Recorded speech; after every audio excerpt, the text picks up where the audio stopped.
di Vicenza, Giacomo Possamai, intervistato da Luisa Bertini. Molto spesso parliamo di migranti e di imprese, no? Perché gli stessi imprenditori hanno chiesto quote rilevanti di migranti che possano essere inseriti nelle nostre aziende. Lisa Carraro è vicepresidente di Confimi Veneto, che è la Confederazione delle Industrie Manifatturiere Italiane. Ecco, dal vostro punto di vista cosa sta accadendo? È possibile integrare delle persone? Devono essere qualificate, perché altrimenti molti imprenditori dicono no, non possiamo inserire chi non conosce, chi non ha mai avuto dimestichezza. Buonasera a tutti intanto. Sì, appunto, come dicevamo prima, questa è un'emergenza, arrivano tante persone e arrivano, ed è un'emergenza che purtroppo l'Italia da sola ormai non può gestire, secondo me deve intervenire anche l'Europa. Dal punto di vista delle imprese di sicuro sono un valore aggiunto, nel senso che noi abbiamo una carenza di manodopera, cerchiamo persone dalla mattina alla sera, sono tanti anni che cerchiamo ovviamente manodopera.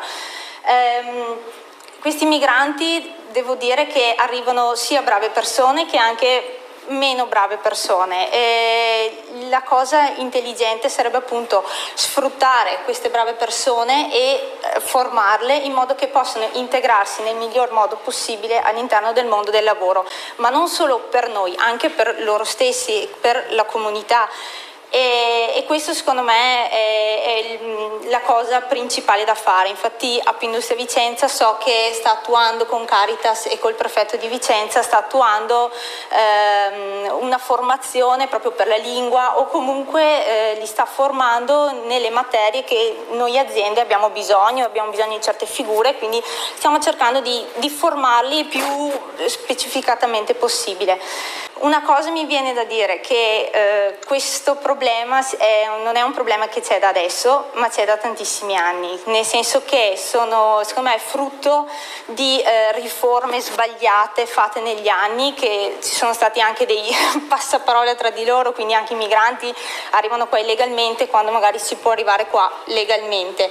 E un'altra cosa da dire, si è creato questo buco di carenza di manodopera proprio perché non c'è stato un aiuto da parte dello Stato nell'incentivare un altro problema che c'è in Italia, che è la natalità.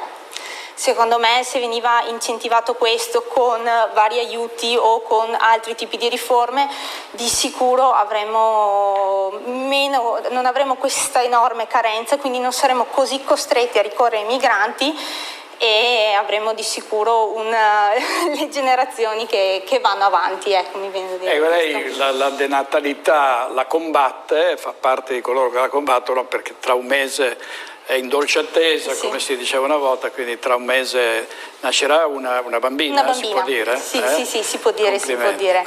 Sì, la combatto a modo mio, diciamo, ecco, però dico, non è facile, cioè nel senso, io mi ritengo una persona fortunata per il lavoro che ho, per il supporto che ho da parte di tutta la mia famiglia, però ci sono situazioni dove ci sono persone che prima di fare un figlio ci pensano 2, 3, 5 volte, perché ovviamente ci sono delle circostanze che sono ostili, ecco, e secondo me se ci fosse più supporto da parte dello Stato questo problema si potrebbe risolvere, ma non con regalare chissà cosa, bonus, cose, basterebbe solo non portarci via i soldi nostri, nel senso buono, detta così.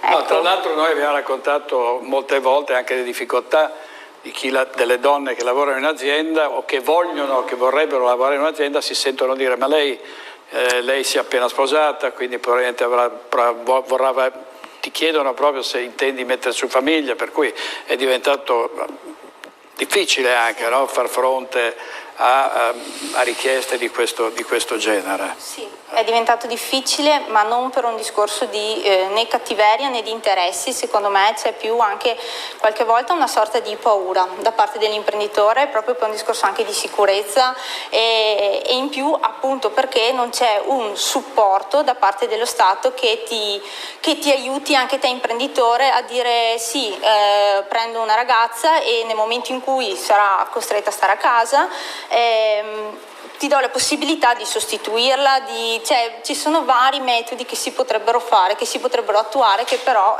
secondo me non vengono attuati per vari motivi. Grazie Presidente. Allora mi fai vedere l'SMS?